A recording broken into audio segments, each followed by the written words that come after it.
अस्सलाम वालेकुम। तो आज हम बच्चों 10th का नेक्स्ट चैप्टर स्टार्ट करेंगे। चैप्टर का नेम क्या है? वाटर। क्लियर? तो सबसे पहले यहाँ पे हम देखेंगे कि वाटर है क्या। Water is essential for all forms of life on earth. ठीक है, जमीन पर जो है वो वाटर हर तरह की फॉर्म में भी हो वो तब भी जरूरी है, एसेंशियल है। Organisms contain plenty of water in them. जो लिविंग ऑर्गेनिजम्स हैं, तकरीबन तमाम लिविंग ऑर्गेनिजम्स जो हैं उनमें क्या होता है कि वाटर प्रेजेंट होता है। प्लेंटी का मतलब होता है कुछ अमाउंट में वाटर प्रेजेंट होता है। They also need water every day to support life. ठीक है, अब इंसानों को, हमें ही आप देख लो, हमें अपने रोजमर्रा के काम करने के लिए पानी की जरूरत होती है। ठीक है, पीने के लिए या बाकी काम के लिए, वॉशिंग के लिए हम क्या करते हैं? वाटर को इस्तेमाल करते हैं। तो जो डेली हमारी लाइफ है उसमें हम वाटर का इस्तेमाल करते हैं। ठीक है, identifying the presence of water has many important applications. अब एप्लीकेशन कौन कौन सी हैं? Which include the determining the purity of the substance. ठीक है, and analysing the chemical reaction. यानी आप जो है वो वाटर की प्रेजेंस किसी भी चीज में ये बताएगी कि वो चीज प्योर है या इम्प्योर है। So means identifying the presence of water has many important applications which include the determining the purity of the substance and analyzing the chemical reaction. यानी किसी भी चीज में वाटर का होना, इससे हमें ये पता चल सकता है कि वो चीज प्योर है या इम्प्योर है। वो आगे मैं आपको बताऊंगी कि ये बात यहाँ पे क्यों बोली गई है। ठीक है, अब नेक्स्ट है टेस्ट फॉर वाटर। यानी अगर किसी कंपाउंड में वाटर प्रेजेंट है, ठीक है, तो वो क्या प्रॉपर्टी शो करेगा। अगर वाटर नहीं होगा तो फिर कौन सी प्रॉपर्टी शो करेगा। ऑब्वियस सी बात है, जिस चीज में वाटर होता है उसको हम हाइड्रस बोलते हैं और जिसमें वाटर नहीं होता उसको हम एनहाइड्रस बोलते हैं। ठीक है, सो यहाँ पे हमने टेस्ट करना है वाटर का, वाटर की प्रेजेंस का या एब्सेंस का, कि वाटर उस स्पेसिफिक कंपाउंड में प्रेजेंट है या नहीं है। उसके लिए हम क्या करेंगे? सो testing water is important for food and pharmaceutical industries. Clear है? यानी फूड में, यानी फूड जो है वो प्योर है या नहीं है। फार्मास्यूटिकल इंडस्ट्रीज में जब मेडिसिन बनाई जाती हैं तो वहां पे भी ये देखा जाता है कि वाटर की कितनी क्वांटिटी जो है वो उस मेडिसिन में हमने ऐड करनी है। Where the presence of water can affect the product quality and safety. Clear? जहां पे जो है वो वाटर की मौजूदगी जो प्रोडक्ट की क्वालिटी और सेफ्टी है उस पर असरअंदाज हो सकती है। अब वो कैसे हो सकती है? देखो, for example hydrated copper sulphate. Example क्या है बच्चों? Hydrated copper sulphate. हाइड्रेटेड का मतलब क्या होता है कि यहाँ पे बच्चों वाटर प्रेजेंट है। अगर किसी भी चीज में वाटर प्रेजेंट होगा तो उसके लिए हम टर्म यूज करेंगे बच्चों हाइड्रस की या हाइड्रेटेड। ठीक है, जैसे फॉर एग्जाम्पल यहाँ पे वाटर प्रेजेंट है तो इसीलिए यहाँ पे आप इसकी जगह लिखोगे हाइड्रेटेड। क्लियर हो गया? क्लियर है? तो हाइड्रेटेड का मतलब क्या होगा कि वाटर प्रेजेंट है, और हाइड्रेटेड टर्म जो है वो किससे रिलेटेड है? वाटर की प्रेजेंस से। क्लियर हो गया? अब यहाँ पे देखो, हमारे पास हाइड्रेटेड कॉपर सल्फेट है, और जब जब कॉपर सल्फेट में वाटर होता है तो उसका कलर क्या होता है? ब्लू कलर होता है।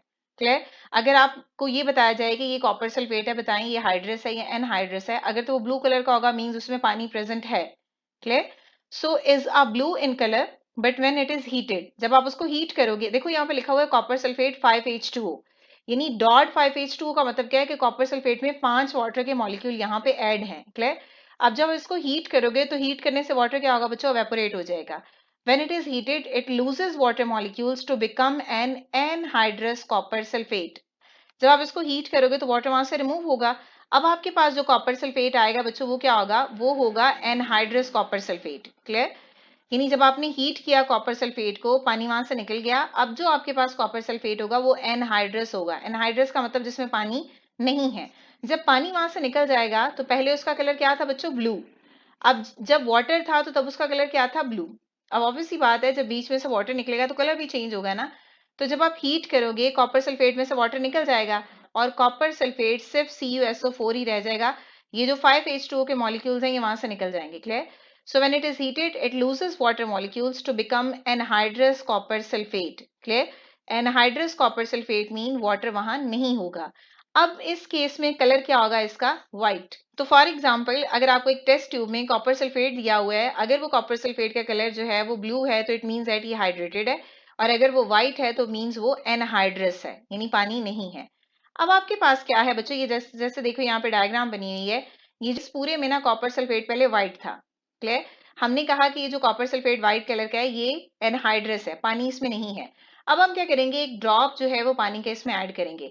हम जैसे ही ड्रॉप ऑफ वाटर इस कॉपर सल्फेट में ऐड करेंगे, जहां जहां पे बच्चों पानी गिरेगा वहां वहां पे कलर क्या हो जाएगा? कॉपर सल्फेट का ब्लू हो जाएगा। ये आपको नजर आ रहा होगा। क्लियर?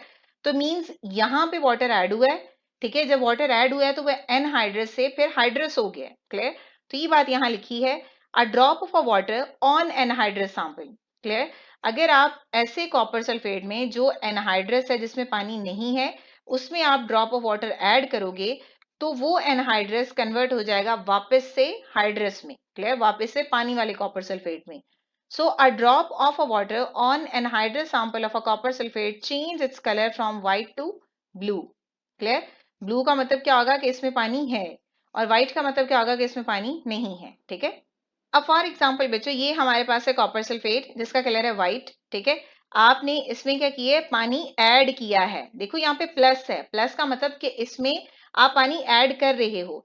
जब पानी आप ऐड कर रहे हो तो कॉपर सल्फेट में पानी ऐड हो जाएगा जो व्हाइट कलर का था, और जब आप पानी ऐड करोगे तो व्हाइट कलर ब्लू कलर में कन्वर्ट हो जाएगा। और जब वाटर ऐड किया तो मीन्स अब ये किस फॉर्म में प्रेजेंट होगा, डॉट की फॉर्म में। डॉट मीन्स कि वाटर अब वहां पे ऐड हो गया है। क्लियर? ठीक है? It's a very sensitive test and can detect in even a small amount of water. तो ये है कि अगर किसी चीज में स्मॉल अमाउंट ऑफ वाटर भी होगा तो उस चीज को आप फिर आइडेंटिफाई कर सकते हो। मतलब बहुत सेंसिटिव टेस्ट है ये। क्लियर हो गया? तो इस तरह बच्चों आप जो है वो टेस्ट कर सकते हो वाटर की प्रेजेंस का। क्लियर? अब प्योरिटी ऑफ वाटर क्या होती है? So pure water boils at 100 degree Celsius and freeze at 0 degree Celsius under the standard conditions of temperature and pressure. आप जब टेम्परेचर एंड प्रेशर की एक स्टैंडर्ड कंडीशन अप्लाई करते हो तो उस कंडीशन के अकॉर्डिंग वाटर बॉयल करेगा 100 डिग्री सेल्सियस पर और वो फ्रीज होगा 0 डिग्री सेल्सियस पर। ठीक है? प्योर वाटर है। अब अगर इस वाटर में कोई चीज ऐड है, क्लियर, तो मींस वाटर की प्योरिटी होगी डिस्टर्ब। तो ऑब्वियसली बात है बॉइलिंग पॉइंट और फ्रीजिंग पॉइंट भी क्या हो जाएगा, चेंज। अगर वाटर का बॉइलिंग पॉइंट और फ्रीजिंग पॉइंट चेंज हो रहा है इन वैल्यू से, तो इसका मतलब है कि अब वाटर प्योर नहीं है बल्कि इम्प्योर है। ठीक है? impurity present in water will change both the physical constant। physical constant mean, अब ये देखो ना, वाटर की बच्चों तीन स्टेट होती हैं, वाटर, सॉलिड, लिक्विड, गैस, तीनों स्टेट में एग्जिस्ट करता है। तो यहाँ पे ये देखो ना, वाटर बॉईल कर रहा है तो गैशियस स्टेट में होगा। ठीक है? फ्रीज कर रहा है तो सॉलिड स्टेट में होगा। और दोनों की दोनों क्या है, फिजिकल कांस्टेंट है, यानी फिजिकल स्टेट है। ठीक है? अब जो इम्प्योरिटी है present in water will change both these physical constant. अब ये जो हमारे पास वैल्यूज आई हैं, फिजिकल कांस्टेंट आए हैं, जब वाटर में इम्प्योरिटी प्रेजेंट होगी तो ये दोनों फिजिकल कांस्टेंट यानी ये दोनों वैल्यूज क्या हो जाएंगी, चेंज हो जाएंगी। कैसे चेंज होगी अब हम पढ़ते हैं। फर्स्ट पॉइंट देखो, the purity of the sample of a water can be checked by determining its boiling point at STP. STP mean standard temperature and pressure. Clear? So आपने प्योरिटी चेक करनी है water की। आप उसको कैसे check कर सकते हो, आप अगर उस वाटर का बॉइलिंग पॉइंट चेक करोगे तब आप बता सकते हो। नॉर्मली प्योर वाटर का बॉइलिंग पॉइंट हमने कहा है कितना होता है, 100 डिग्री सेल्सियस। ठीक है? अगर वाटर का बॉइलिंग पॉइंट 100 डिग्री सेल्सियस है तो इट मीन्स दैट वाटर क्या होगा, प्योर होगा। ठीक है? The presence of impurity in a water will slightly increase its boiling point। अब अगर आप किसी पानी को बच्चों गर्म कर रहे हो, जब आपने उसको गर्म किया और आपने देखा कि वो बॉयल कर रहा है 100 से ज्यादा टेम्परेचर पर, तो इट मीन्स दैट कि अब वाटर में impurity प्रेजेंट है, वो प्योर वाटर नहीं है। ठीक है? तो ये बात उसे यहाँ बोलिए, the presence of impurity in a water. अगर वाटर में impurity होगी तो जो वाटर का बॉइलिंग पॉइंट है दैट स्लाइटली इंक्रीज, तो वो थोड़ा सा जो है वो चेंज हो जाएगा और वो बढ़ जाएगा। ठीक है? अब ये किस चीज के लिए, बॉइलिंग पॉइंट के लिए। मींस अगर बॉइलिंग पॉइंट बढ़ेगा तो वाटर इम्प्योर है। लेकिन अब आप फ्रीजिंग पॉइंट को देखो। Another test to check the purity of water is determining the melting point of the sample. दूसरी चीज क्या है, आप मेल्टिंग पॉइंट जो है वो देख सकते हो। पहले आपने क्या देखा है बच्चों, बॉइलिंग पॉइंट। बॉइलिंग पॉइंट अगर बढ़ जाएगा तो वाटर इम्प्योर है। अब मेल्टिंग पॉइंट देखते हैं बढ़ेगा या कम होगा। For this purpose cool the sample of the water until it freeze. आपके पास वाटर का सैंपल है, आप उसको फ्रीज करो। अब आपने क्या करना है, observe and record the temperature. Observe करें और टेम्परेचर को जो है वो रिकॉर्ड करें at which the ice begins to melt. ठीक है?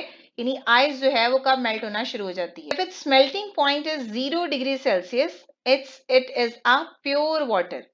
अगर वाटर का मेल्टिंग पॉइंट 0 डिग्री सेल्सियस है तो वाटर क्या होगा बच्चों, प्योर वाटर होगा। ठीक है?